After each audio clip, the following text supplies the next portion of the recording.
Это зимнее утро ничем не отличалось от обычных будней сотрудников приюта. Они, как всегда, приехали рано, готовясь к началу нового дня. Однако стоило им подойти к дверям здания, как стало ясно, сегодня их ждет нечто необычное. Прямо у входа друг на друге были аккуратно сложены пластиковые контейнеры.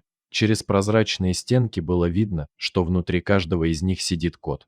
Всего контейнеров оказалось 14.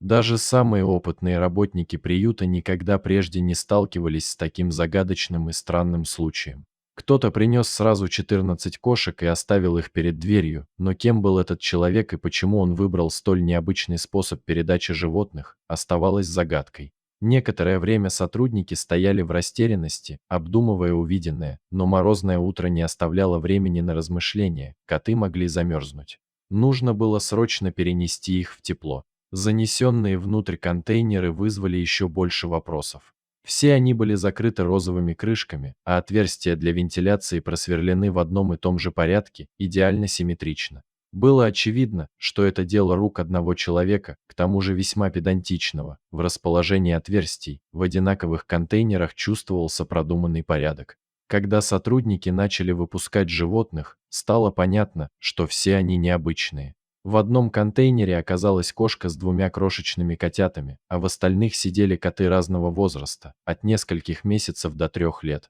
Более внимательный осмотр помог выявить еще одну деталь. Все животные обладали редкой особенностью, у каждого из них была полидактия, то есть лишний пальчик на лапах. Разглядывая котов, сотрудники пришли к выводу, что они, скорее всего, родственники. Возможно, это было целое семейство, выросшее в одном доме.